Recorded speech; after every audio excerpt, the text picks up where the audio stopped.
৫৪ বছরের বাংলাদেশ স্বাস্থ্য সেবা নিয়ে আমরা এখনো কাঙ্ক্ষিত জায়গায় পৌঁছতে পারিনি। ২৪ পরবর্তী বাংলাদেশে যতগুলো খাত নিয়ে অনেক আলোচনা হয়েছে, এর মধ্যে স্বাস্থ্য খাত ছিল অন্যতম।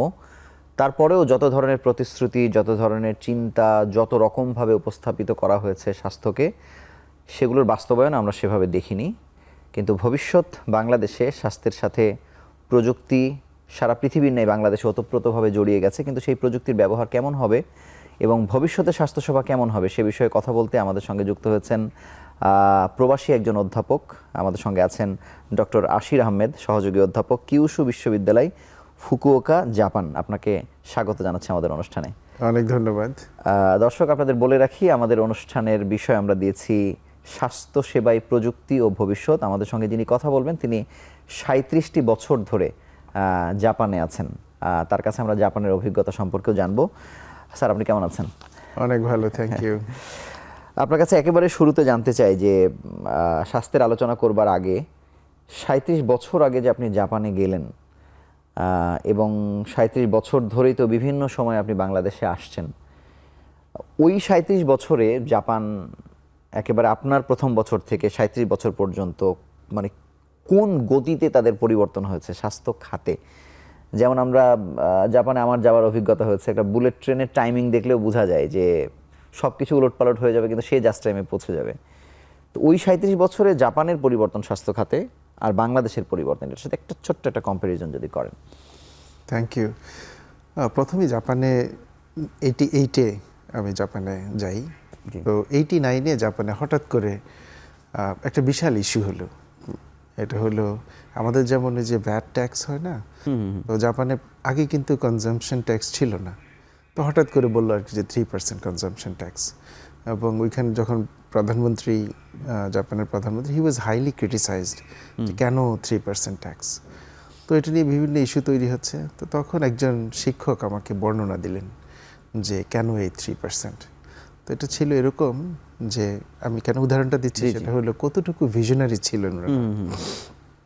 সেই 3% ব্যয় হবে 25 বছর পরে, তখন থেকে 25 বছর পরে? হ্যাঁ, 89 থেকে 25 বছর পরে, মানে 2000-এর আর্লি 2000। তো কেন সেটা 25 বছর পরে ইউজ হবে, সেটা হলো স্বাস্থ্যর কথা চিন্তা করে।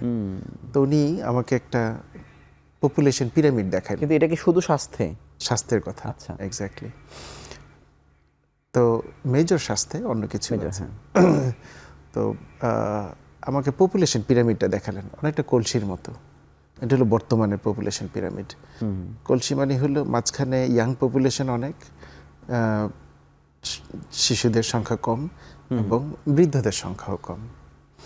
তো বললো আর কি 25 বছর পরে এই কলসিটার আকৃতিটা হবে উল্টা, মুখটা চলে যাবে নিচে। তার মানে হলো ইয়াং পপুলেশন সবচেয়ে কম এবং সবচেয়ে বেশি হবে হলো বয়স্ক মানুষের।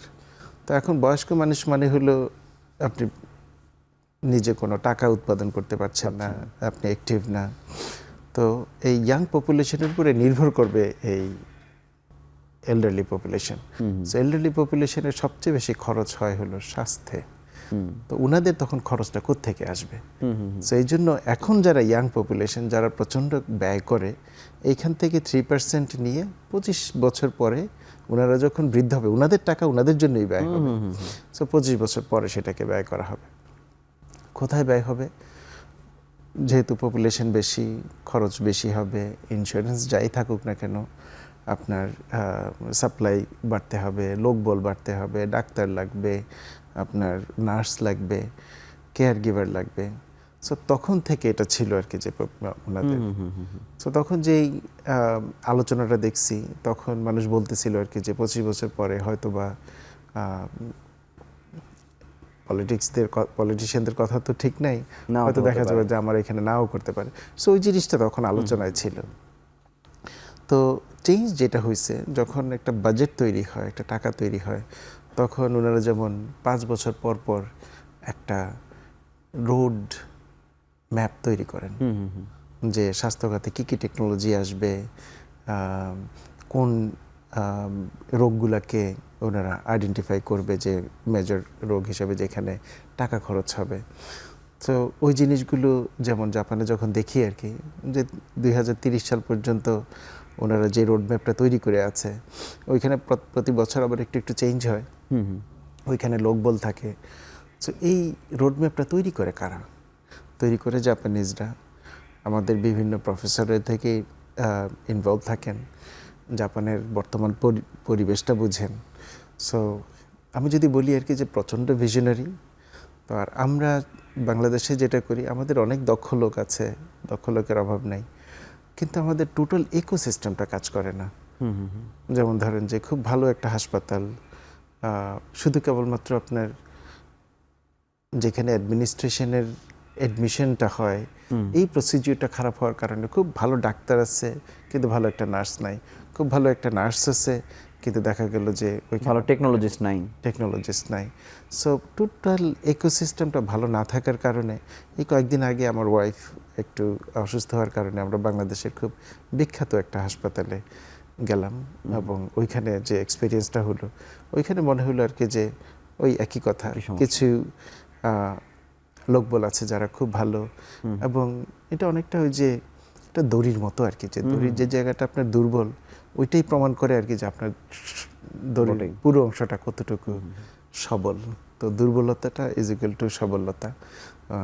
তো সেই ক্ষেত্রে বাংলাদেশের জায়গাটুকুকে আমি ওইভাবে দেখি আর কি। যে কিন্তু এই যে প্রশাসনিক দুর্বলতা, যেটির কথা, এমনও একটা কথা আমি একটা প্রতিবেদন করেছিলাম অন্য একটা টেলিভিশনে থাকতে, যে দুর্বলতা প্রশাসনে দায় পড়ছে চিকিৎসকের ঘাড়ে, এবং এই দায়টা বাংলাদেশের চিকিৎসকদের নিতে হয়। এই জন্য তারা খুব মনও খারাপ করেন, অনেক সময় কাজও করতে পারেন না।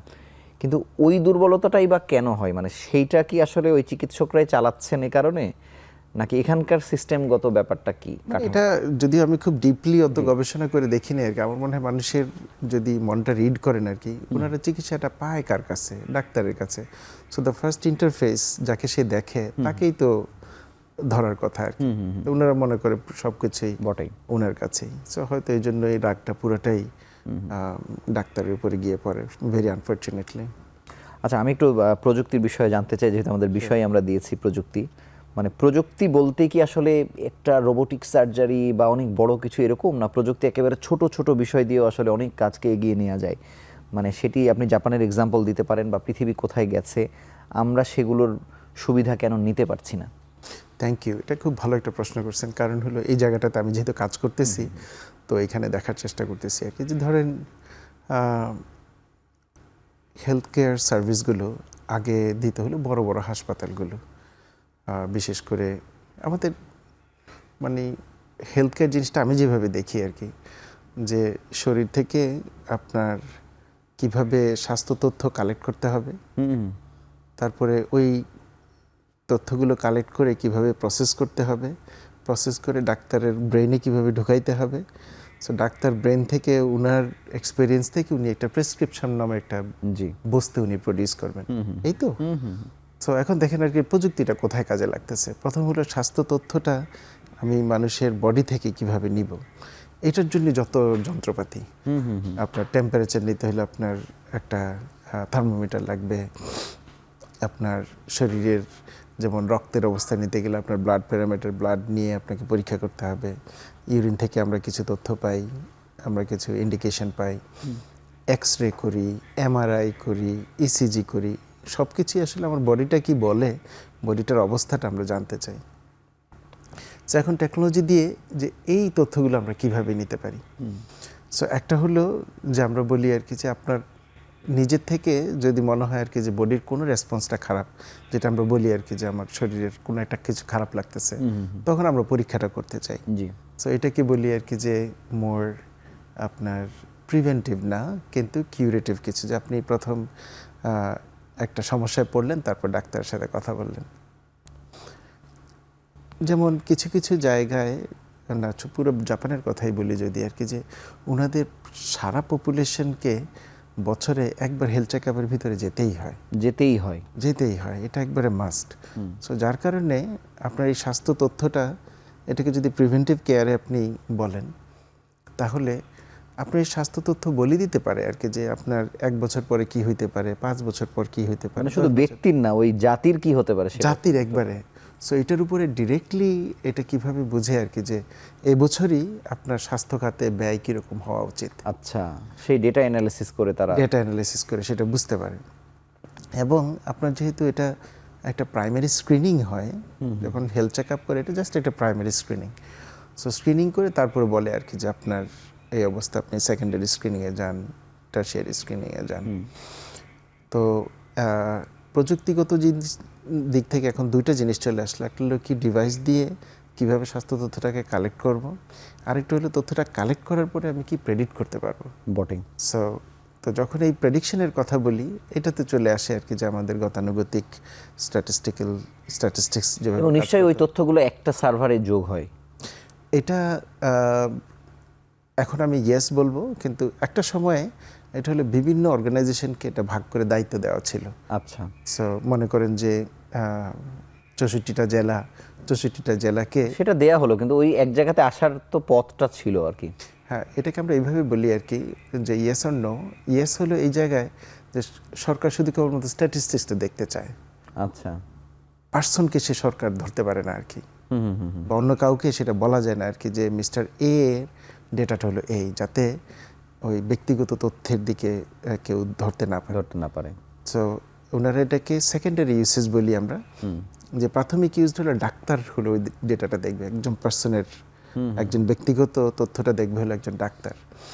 সরকারকে যদি দেখাইতে হয় বা অন্যান্য কাউকে দেখাইতে হয়, এটা আমরা একটা পরিসংখ্যানটা দেখি যে এত পার্সেন্ট লোক ক্যান্সারে আক্রান্ত, এত পার্সেন্ট লোক ডায়াবেটিসে আক্রান্ত, এত পার্সেন্ট লোক এই ইয়েতে আক্রান্ত।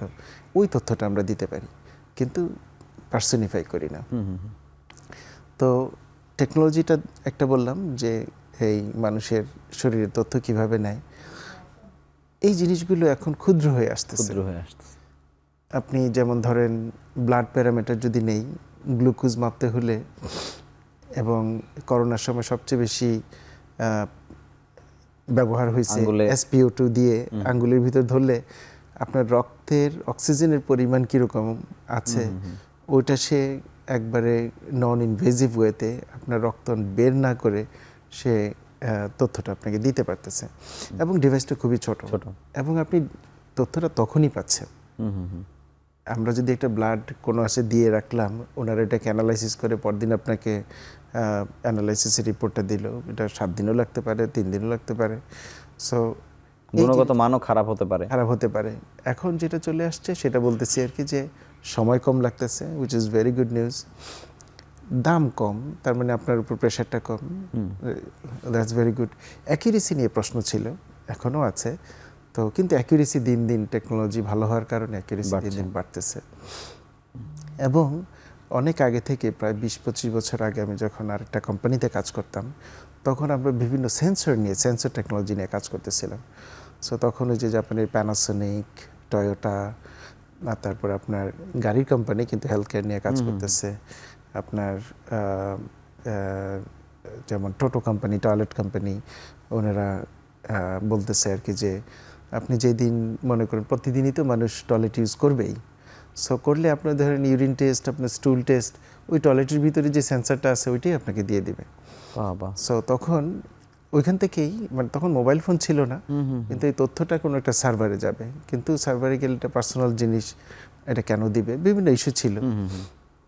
এবং একটা গুরুত্বপূর্ণ কাজ যেটা বেরিয়ে আসছিল এখান থেকে, যে জাপানে যেহেতু এখন সিঙ্গেল এল্ডারলি পার্সনরা থাকে, একটা ঘরে একটাই মাত্র মানুষ, ওনাকে তো 24 আওয়ার্স মনিটরিং করা সম্ভব না, এবং ওনাকে একটা ক্যামেরা দিতে গেলে উনি বলবেন আর কি যে আমার পার্সোনাল স্পেস, এখানে ক্যামেরা কেন। তা এখন আপনাকে এই পার্সোনাল ইনফরমেশান না নিয়ে কিভাবে এই ভদ্রমহিলা বা ভদ্রলোক, বুড়ো একজন মানুষ, সে বেঁচে আছে কি মরে গেছে, এটাকে কিভাবে আইডেন্টিফাই করা যায়, সেটা নেওয়া হচ্ছে। যেমন এই টেকনোলজিটা কি হতে পারে। তো মানুষ যদি বেঁচে থাকে, সে একদিনে একবার না একবার টয়লেটে যাবেই। তো সুতরাং যদি টয়লেটটা অ্যাক্টিভ থাকে, তাহলে বুঝতে হবে যে বেঁচে আছে। তো সুতরাং টয়লেটের একটা সেন্সর। খুব চমৎকার আলোচনা করছিলাম আমরা, ছোট্ট একটি বিরতি নিয়ে ফিরছি কিছুক্ষণের মধ্যে।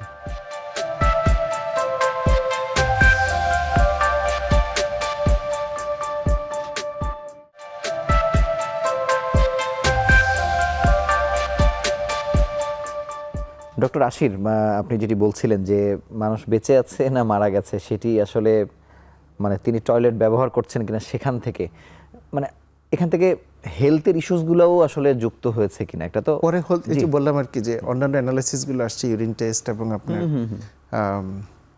স্টুল টেস্টগুলো চলে আসতেছে। ইভেন আপনার আরেকটা ছিল আর কি যে জাপানের যেভাবে বুড়ো বুড়িরা সবসময় ওরা ওই গ্রিন টি খায়, তো প্যানাসোনিক ওনারা একটা থার্মোফ্লাক্স আবিষ্কার করছে যে ওনার ওই থার্মোফ্লাক্সটা চাপ দিয়েছে কি দেয় নাই এটা দিয়ে বের করবে আর কি যে সে বেঁচে আছে কি মরে গেছে। এটা একটা বিরাট ইস্যু কিন্তু, হেলথ ইস্যু।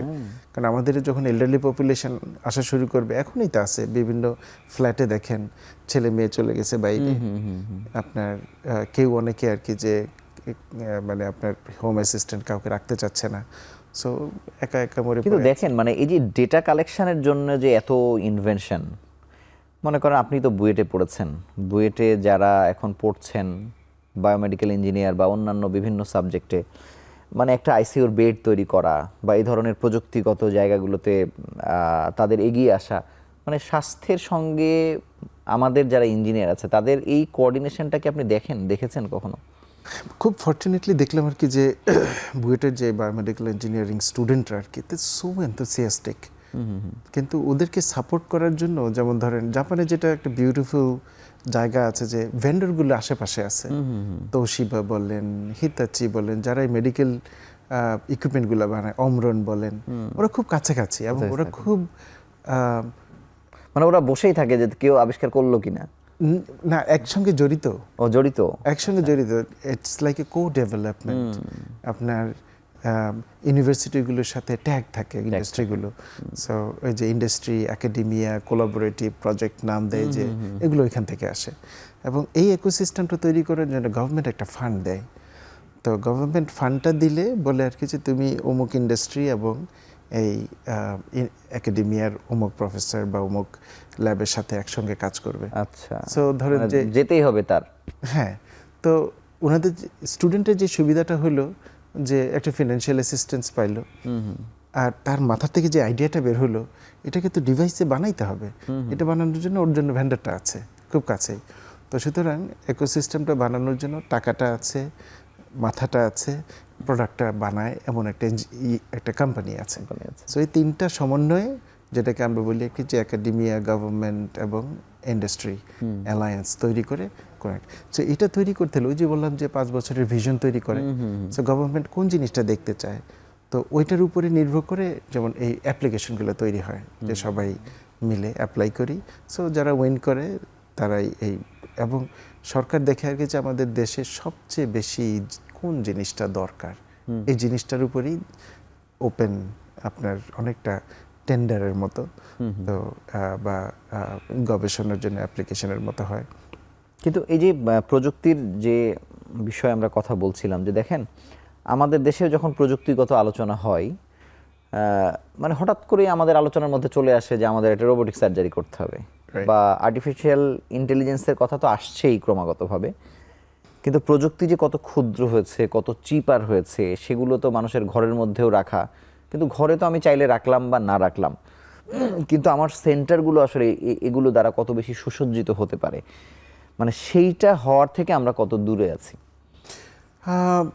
বাংলাদেশে ওই যে বললাম পিস বাই পিস শুরু হয়েছে, যারা করতেছে খুব ভালো করতেছে, কিন্তু এটাকে যদি সোশ্যাল অ্যাডপশনের কাছে নিয়ে যান, আপনি একবারে যদি বলি আর কি যে আমার প্রাথমিক স্বাস্থ্য সেবা কেন্দ্র আপনি কার জন্য দিবেন আর কি, আপনি যদি মনে করেন যে চৌধুরী সাহেবের জন্য না স্বাস্থ্য সেবা কীরকম আছে, আমার রহিম ভাই করিম ভাইয়ের জন্য স্বাস্থ্যসেবা কীরকম আছে, সো গ্রামের কথাটা যদি চিন্তা করেন, যেখানে রহিম ভাই করিম ভাই গিয়ে প্রথম অ্যাক্সেসটা করবে আর কি, ওইখানকার অবস্থাটা কি আছে, সে কার কাছে ওষুধ কিনছে, কার কাছে যাচ্ছে, ওনাদের এখনও 62% লোক প্রথম নক করে ফার্মেসিগুলোকে। সো সে ওরকম ওই যে শরীর থেকে তথ্য নেওয়ার যথেষ্ট যন্ত্রগুলো থাকে না, এবং যেই যন্ত্রগুলো নিয়ে ওনারা দেখে মনে করেন যে গ্লুকোমিটার থাকে, এইগুলোর মোটামুটি 80% ডিভাইসগুলোই না, ডিভাইসগুলি নষ্ট, মানে একবারে কাজের না আর কি, এবং হচ্ছে ভুল তথ্য দিচ্ছে। ভুল তথ্য দিচ্ছে। সো মানে সেগুলো আসলে কোন কোম্পানির কিনবে, অ্যাকুরেসি আছে কিনা, এটা নিয়েও তো আর কারো কোনো মাথা ব্যথাও তো নাই। Exactly, it goes down to যে আমাদের যে ডিজিডিএ ওকে পারমিশনটা দিছে, এই পারমিশনটা দেওয়ার সময় ডিভাইসটা কি ছিল, এরপরে আপগ্রেড হলেও সেইটা তো তার দেখার তার সময়ই নাই। কারণ আপনি দেখেন যে 40,000 কোটি টাকার মার্কেট শুধু ওষুধের, সেখানে আমেরিকার জনসংখ্যা অনুযায়ী সেখানে হচ্ছে 80,000 কি 1 লাখ আমরা শুনি ফার্মাসি সেখানে আছে। আমার দেশে এটি 4 লাখ ছাড়িয়ে গেছে। এবং রেজিস্ট্রেশন যাদের আছে তার বাইরেও যে কতজন আছে, কার ওষুধ বিক্রি করতেছে, কোথায় থেকে কিনছে, এগুলোর কোনো রেগুলেশন নাই। এবং এই অথরিটেরিয়ান বডিগুলো এত ছোট, যার কোনো ক্ষমতাই নাই, ইন্সপেকশনের কোনো, মানে একদিনও ঠিক মতো সে করতে পারবে না, করতে পারছে না আর কি।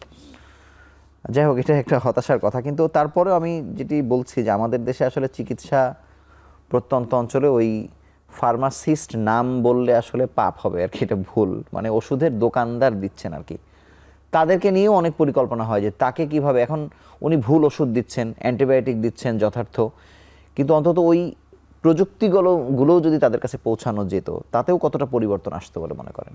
বিশাল, সেটাই বলতেছি কি, যে মানুষ যেহেতু এত একটা বিশাল জনসংখ্যা, বলে 62% একটা শব্দ থেকে দেখছি যারা ফার্মেসিতে প্রথম নক করে, আমরা যদি উনাদেরকে কত ফার্মেসি পার্সেন্ট বলেছেন? 62, এটা 62%। 2% লোক প্রথম, মানে তাদের স্বাস্থ্যের সমস্যা হলে তারা প্রথম নক করে হলো একটা ফার্মেসিতে। তো সেখানে ফার্মেসি, এটা তো একটা প্রাথমিক চিকিৎসার কাজ ওনারা করেন। সো যদি একটা হতে পারে কারণ আসে হলো অন্যান্য, যেহেতু কোনো সুযোগ সুবিধা নেই, এটার কারণেও হইতে পারে, আর ফার্মেসিটা ওনাদের কাছে হয়তো খুব পরিচিত, এটার কারণে হইতে পারে। অনেকে এটাকে মনেই করে যে এটা ডাক্তারেরই দোকান। রাইট। সো একটা হতে পারে আর কি, যে ফার্মেসিগুলোকে এম্পাওয়ার করে ফেলা, তো যাতে ওরা সঠিক যতটুকুই পারে, মানে অন্তত সে তো যাচ্ছে অবধারিতভাবে, সে ভুল জায়গায় গেলেও তাকে ইকুইপড করা। এক্স্যাক্টলি। সো তাইলে আর আপনাকে ওই দুটো জিনিস করতে হইলো না, যে এই লোকগুলোকে ডাইভার্ট করা, ওনারা যেহেতু অলরেডি ফার্মেসির সাথে পরিচিত, ফার্মেসিগুলোকে এভাবে সাজিয়ে ফেলা, এটা হতে পারে একটা। আরেকটা হতে পারে যে সাবস্টিটিউট, যেমন আমাদের একসময় কমিউনিটি হেলথ ক্লিনিক ছিল বা ইউনিয়ন হেলথ সেন্টারগুলো ছিল, এই জিনিসগুলোকে আরও এম্পাওয়ার করে তোলে। কিন্তু আপনাদের যে গবেষণা নানানভাবে নানান সময়ে করেছেন, যদি হয়তো বাংলাদেশ গভর্নমেন্ট সেভাবে এখনো নেয়নি, কিন্তু এটার মডেলটা কি, কিভাবে আসলে এগুলো ফাংশন করতে পারে? আমরা ওই যে বলতেছিলাম আর কি, যে যেহেতু খুব গোড়াতে হাত দিয়েছিলাম আর কি, যে স্বাস্থ্য সেবাটা যদি আমাদের, আমরা বলি আর কি, যে লো রিসোর্স সেটিং, যেখানে আপনার খুব বড় বড় যন্ত্রপাতি নেই, ওই সমস্ত জায়গায় স্বাস্থ্য সেবাটা কীভাবে কাজ করবে।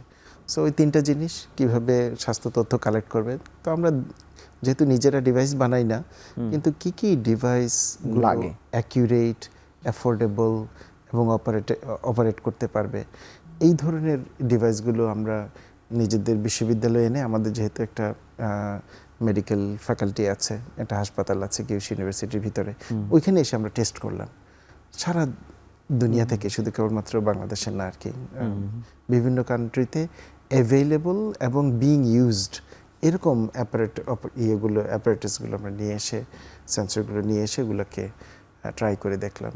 এবং ওইখানে গিয়ে দেখলাম আর কি, যে প্রায় 60% ডিভাইসগুলো বোগাস, মানে যে ডেটা আপনাকে দিচ্ছে এইটার কোনো, মানে এটা আসলে কোনো কাজ করে, র্যান্ডম ভ্যালু দেয় মানুষ ওইটার উপরে। আপনি যদি ওই যে আছে না, যে গ্লুকোজ মাপতেছেন, এখন মাপতেছেন একরকম, একটু পরে মাপার সাথে সাথে দেখা গেলো যে গ্লুকোজ, অত কোনো ইন্টারভেনশন নাই, অন্যরকম একটা ডেটা দিচ্ছে। সো এই সমস্ত ডিভাইস তো কোনো কাজে লাগে না। আবার হচ্ছে আরও একটি বড় সমস্যা আছে, যে একটা ওষুধ কোম্পানি ভেদে দামের পার্থক্য 2200 টাকা পর্যন্ত আছে। এটা 1 থেকে 20 নম্বর কোম্পানির ভেতরে আছে। আচ্ছা, তাহলে কে কোনটাকে বিশ্বাস করবে? অনেকে হয়তো মনে করছে যে সব থেকে বেশি দামটাই হয়তো আমার জন্য ভালো, কিন্তু এর থেকে একেবারে 4 গুণ কম দাম যে ওষুধ, সেটি একজন ভালো সার্জন বা ফিজিশিয়ান লিখছেন, উপকার হচ্ছে। সো এটা যদি খুব মানে আদর্শ জায়গা থেকে বলি, ডিজিডি এর যেহেতু এটা ওনাদের দায়িত্ব, সো প্রাইসিংটা কি নির্ধারণ করে আমি জানি না। তো যেমন কোন ডিভাইসটা আসলেই, যে সার্ভিসের যে গ্যাপটা বললেন আর কি, যে কোয়ালিটির গ্যাপের কারণে হইতে পারে দাম বেশি কম হতেই পারে, যার কাঁচামালের দামের কারণে হয়, হতে পারে। সো সেই ক্ষেত্রে ইম্পর্টেন্ট জিনিসটা হলো দামের তফাৎ কত সেটা ব্যাপার না, কিন্তু দামটাকে ফিক্স করে ফেলা। যদি এটা 2400 টাকা হয়ে থাকে এটা 2400 হবে। এটা যদি 1000 টাকা হয় 1000 টাকা। এখন এটা আমার চয়েস যে আমি 1000 টাকা নিব না 2400 টাকাটা নিব, এটা আমার চয়েস বটে। তো কিন্তু এটা যেন সব জায়গায়, আমরা যেমন একটা সাবান কিনতে গেলে জানি আর কি যে সারা দুনিয়া মানে বাংলাদেশের যেখানেই অবশ্যই। যান এটার ম্যাক্সিমাম উচিত। রিটেল মূল্য হলে এত টাকা, এটা লেখা থাকে। তো জাপানে যেটা করছে, আমি ওই জাপানের উত্তরটা একটু জানবো, ওটা ছোট বিরতি নিয়ে ফিরছি কিছুক্ষণের মধ্যে।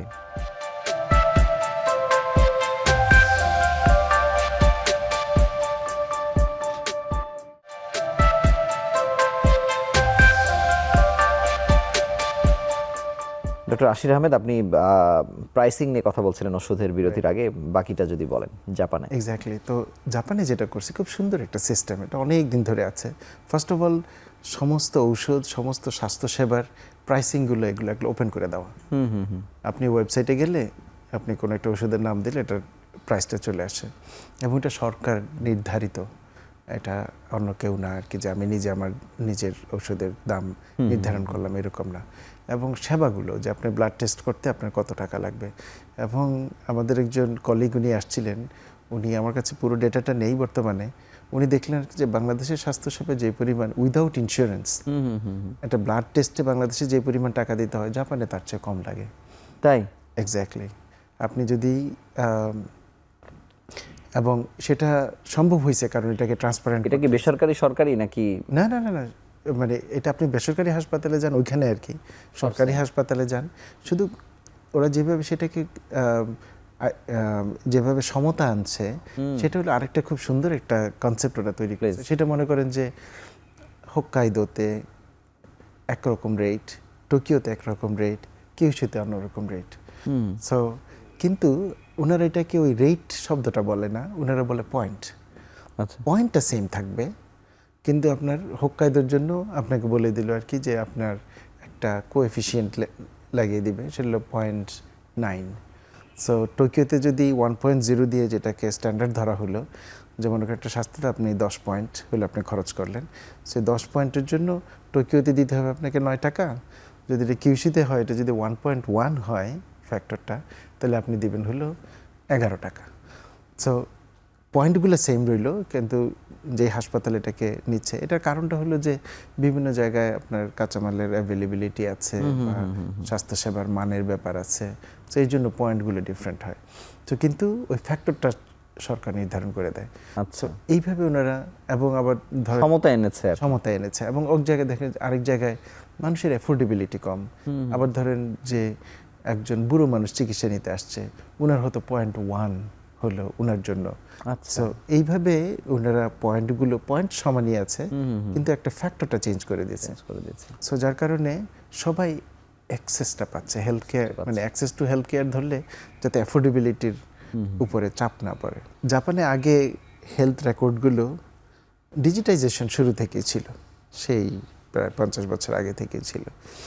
তো কিন্তু এক একটা হাসপাতাল এক একটা সফটওয়্যার সিস্টেম ইউজ করতো। আচ্ছা, সো যার কারণে আপনি যদি হাসপাতাল এ থেকে হাসপাতাল বিতে যাইতেন, আগের হেলথ কেয়ার ইনফরমেশনগুলো ট্রাভেল করতো না আর কি। আচ্ছা। তো এই সমস্যাটা সমাধান করেছি রিসেন্টলি, এবং এটাও গত 10 বছর ধরে কাজ করে আসতেছে। বিভিন্ন পাবলিক ওপিনিয়ন ছিল, ডাক্তারদের কথা ছিল, ফার্মাসিস্টদের কথা ছিল, এখন এটাকে নিয়ে আসছে একটা সিঙ্গেল আইডির এগেনস্টে। এটার নাম দিয়েছে মাই নাম্বার কার্ড। তো এই মাই নাম্বার কার্ড বাংলাদেশেও আমাদের যেহেতু অলরেডি একটা এনআইডি কার্ড আছে, তো মনে করেন এনআইডি কার্ডের ভিতরেই আমার এখানে শুধু যে ইনফরমেশনগুলো আছে ওই একই চিপের ভিতরে আমি স্বাস্থ্য তথ্যটা ঢুকিয়ে দিতে পারি। সিম্পল একটা জিনিস। আমি একটু আর্টিফিশিয়াল ইন্টেলিজেন্স নিয়ে কথা বলতে চাই। মানে এই শব্দটা যত কনফারেন্স বাংলাদেশে হচ্ছে, যত আলোচনা হচ্ছে, ওই বারবার আমরা শুনি এআই এআই, এবং এটা নিয়ে তো মানুষ একটু শিক্ষিত যারা তারা হয়তো সুবিধা পাচ্ছে। মানে এটির সুবিধা বাংলাদেশের স্বাস্থ্য খাত কিভাবে নিতে পারে, মানে এটা কত সহজ আসলে, যেটা আমরা হয়তো ওই জায়গায় ঢুকতে পারছি না। একবারে শুরু আমি গ্রাম থেকে দেখতে চাই যে গ্রামে যে চিকিৎসা নিতে আসছে, ওই যে বললাম যে কিছু একটা প্রাইমারি স্ক্রিনিং করবে। এই প্রাইমারি স্ক্রিনিং করতে গিয়ে মনে করেন যে আপনার 10টা ডিভাইসের কথা বললাম, হয়তো আপনার 3টা ডিভাইস যদি কাজ করে, বাকি 7টা ডিভাইসের যে কাজ করার কথা ছিল ওইটা আপনি প্রেডিক্ট করতে পারবেন। খরচ কমলো, ব্যয় কম, মানে আপনার সময় কমলো, ইজি হয়ে গেল। আর্টিফিশিয়াল ইন্টেলিজেন্সের কাজটা কি, মানে আমাদের আগের যত এক্সপিরিয়েন্স আছে সেগুলোকে অ্যাকুমুলেট করে আপনাকে কিছু প্রেডিকশন দেওয়া। গ্রামের পর্যায়ে আপনার এই রোগটা আপনার ধরেন যে আর কি যে ভবিষ্যতে কীরকম ইম্প্যাক্ট ফেলতে পারে এগুলোর তথ্য সে দিতে পারে। যেমন ধরেন এখন বলা যায় আর কি যে WHO-র একটা চার্ট আছে যেটা নিয়ে আমরা এখন একটু কাজ করতেছি, যে ওই চার্টের ভিতরে আপনি 4টা ইনফরমেশন দিলে আপনার 5 বছর পরে 10 বছর পরে আপনার কার্ডিওভাস্কুলার ডিজিজের রিস্ক কতটুকু হবে এই চার্ট দিয়ে মোটামুটি বলে দেওয়া যায়। এবং এটা শেখালে ডাক্তার কেন, মানে একজন টেকনোলজিস্ট বসেও তো আসলে একটা প্রেডিক্ট করতে পারে। এটা একটা মোবাইল ফোনের ভিতরে আপনার জাস্ট ওই প্যারামিটারগুলো দিয়ে দিলে এটা বলে দিবে কি হতে পারে আর কি। সো যদি আমরা অত ভিশনারি জিনিস গ্রামে বসে দেখবো না, উনি দেখতে চায় আর কি যে আমার আজকে গ্রামের মানুষ ওই প্রিভেন্টিভ নিয়ে অত চিন্তিত না, সে আসবে কেবলমাত্র যখন সে রোগে পড়বে তখনই আসবে। সো এসে সে যখন জানতে চাবে, ধরেন যে আপনার ওই ডিভাইসটা ফল্টি, এটা হয়তো ওই টেকনোলজিস্টের পক্ষেও বোঝা সম্ভব না। সো এইখানেও ডেটা নিতে নিতে আমাকে ডিভাইসটা যে ফল্টি এটা আর্টিফিশিয়াল ইন্টেলিজেন্স দিয়ে বলে দেওয়া সম্ভব, যেটা ভুল তথ্য দিচ্ছে। সো ওইখান থেকে যদি কথা শুরু করি, ইভেন এখন নতুন একটা কাজ করতেছি, এটা বলে দেওয়া যায়, যদিও পেটেন্ট নামক জিনিসটাতে আমার খুব পছন্দের না।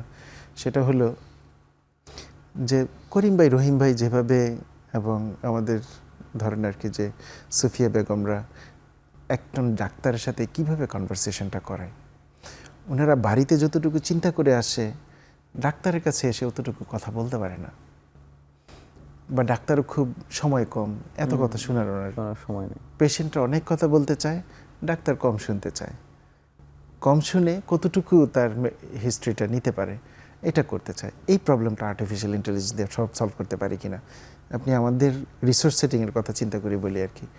সো আমাদের যেহেতু মানুষ কথা বলে প্রচণ্ড, আপনার মোবাইল ফোনটা আছে বা একটা সাউন্ড ডিভাইস দিয়ে আমি ওকে কথা বলতে দেব, মানে এই এখন খারাপ লাগতেছে রে, মাথা কাইটা যাচ্ছে, মাথা খারাপ ব্যথা করতেছে রে, হাঁটু ব্যথা করতেছে, এই ব্যথা করতেছে, যত উনার কথা বলার আছে সব কিছু উনি এই ডিভাইসটাতে বলবে। সেটা মোবাইল ফোন হতে পারে অথবা আমরা একটা ডিভাইস দিব আর কি, যেটা এখন কাজ করতেছি।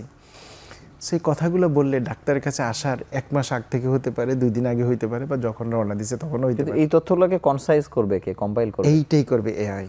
এখন যেমন আপনি ধরেন যে জুমে দেখবেন একটা ফাংশন আছে, আপনি মিটিং করার পরে আপনাকে একটা সামারি দিয়ে দিবে।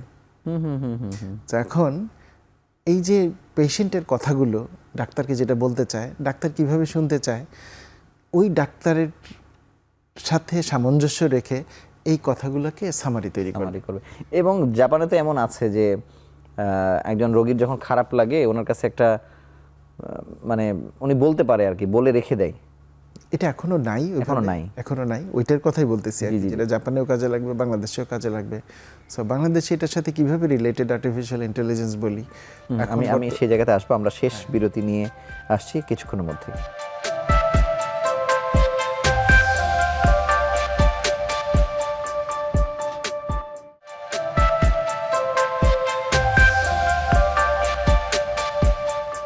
ডক্টর আশির আহমেদ, আপনি এই কম্পাইলেশনের ব্যাপারে বলছিলেন আর কি, তথ্যের। সো এই তথ্যটাকে যদি আমি সামারি বানাইতে চাই, তো মেশিনটাকে বাংলা বুঝতে হবে। তো বাংলা বুঝতে হলে যেমন ধরেন একটা ইংরেজি ভাষা যতটুকু বুঝতে পারে আমরা এটাকে বলি হাই রিসোর্স ল্যাঙ্গুয়েজ, বাংলা এখন একটা লো রিসোর্স ল্যাঙ্গুয়েজ। আমাদের অত তথ্য নাই, বাংলার নিজস্ব আমাদের একটা LLM তৈরি হয়, লার্জ ল্যাঙ্গুয়েজ মডেল লাগে। তো এটা যেমন এই সরকার এবার শুরু করলো আর কি, যে আমরা একটা লার্জ ল্যাঙ্গুয়েজ মডেল তৈরি করতে যাচ্ছি। কয়েকদিন আগে ICT মন্ত্রণালয় ওনারা একটা অ্যাপ্লিকেশনের কথা বলতেছে।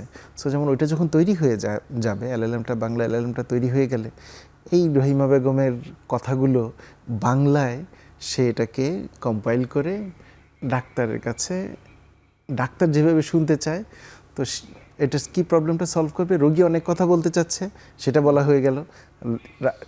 ডাক্তার অল্প সময়ে সমস্ত তথ্যের সামারি নিতে চাচ্ছে, সে সেটা পেয়ে যাবে। সো এইটা বাংলাদেশে করা সম্ভব। এবং বলি আর কি যে আপনি যেহেতু প্রশ্নটা করছেন যে আমাদের রুরাল এরিয়াতে কি কাজ হইতে পারে, আমরা ওই রোবোটিক সার্জারির কথা আপাতত ভুলে যাই।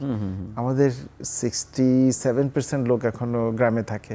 এই পপুলেশনটা যদি আমরা প্রথম চিন্তা করি, এবং ওরাই টাকা ব্যয় করে সবচেয়ে বেশি, এবং ওনারাই এই রাইট জায়গাটাতে না আসতে পেরে, যেমন ধরেন শুধু কেবলমাত্র একটা ডাক্তার অ্যাপয়েন্টমেন্টে দালালকে যেই পরিমাণ টাকা পয়সা দেয়, একটা ভুল একটা জায়গায় গিয়ে বসে থাকে মৃত্যুর জন্য ওয়েট করে।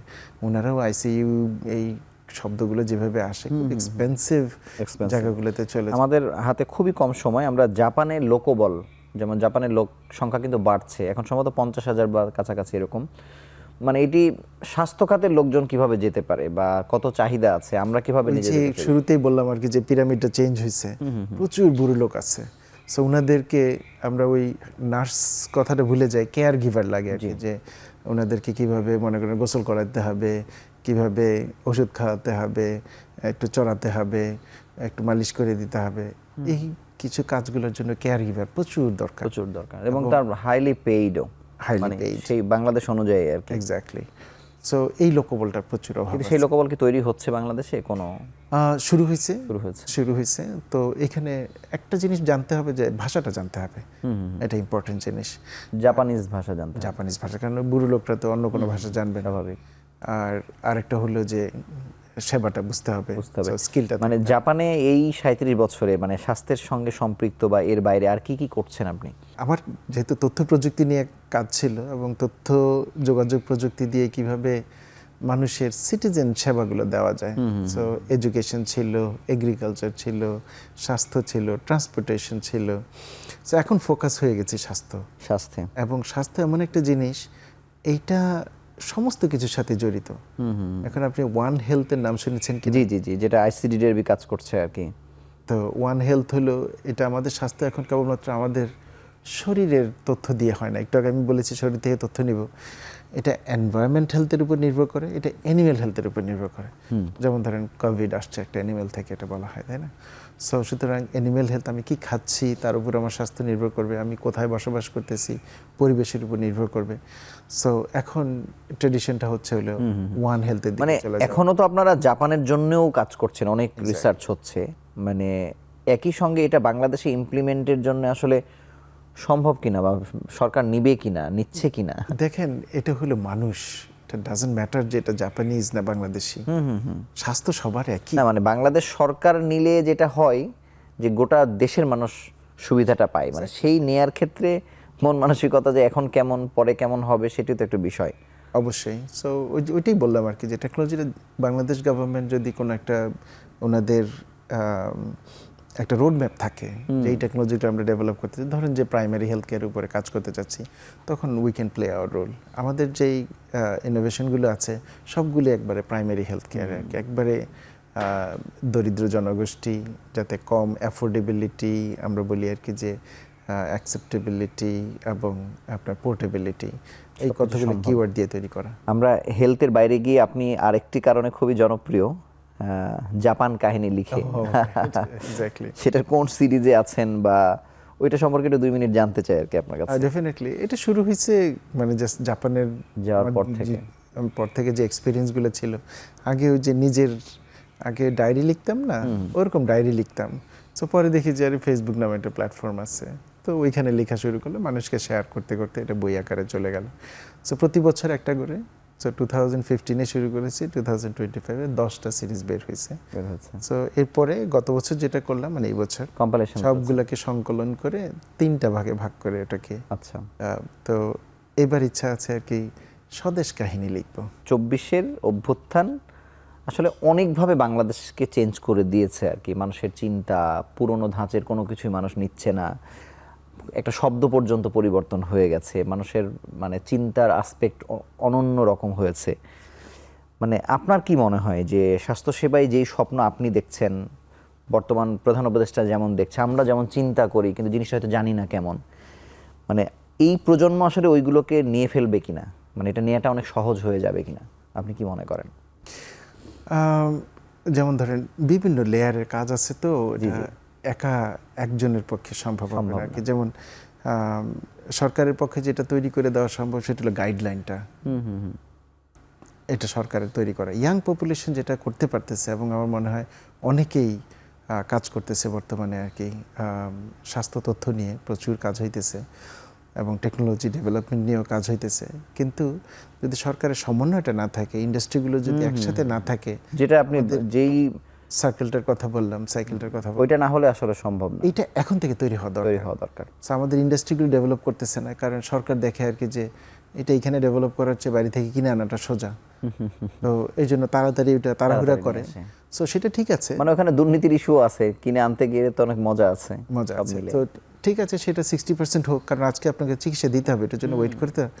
আমরা চিন্তা করি যে 5 বছর পরে আর কিনবো না, এই গোলটা তৈরি এখন চিন্তা করা যে 5 বছর পর আর কিনবো না, আর না কিনলে তাদেরকে তৈরি করতে হবে, তাদেরকে রেডি করে দেয়া। এক্স্যাক্টলি। সো তখন ফার্মাসিউটিক্যাল ইন্ডাস্ট্রিগুলোতে বলবে আর কি যে, বা যারা ডিভাইস ডেভেলপ করবে ওনাদেরকে এই প্রেশারটা ক্রিয়েট করে দেওয়া আর কি, এবং ওনাদেরকে বলা আর কি যে এই ব্যবসায়ের যে একটা অপরচুনিটি আছে এটাকে তৈরি করে দেওয়া, যে এখন যে 5 বছর আমরা এখন বাইরের দেশগুলো থেকে 40,000 কোটি টাকার জিনিস কিনি, যদি স্বাস্থ্য খাতে দেখেন $4 বিলিয়ন আমরা বাইরে দিয়ে দিই।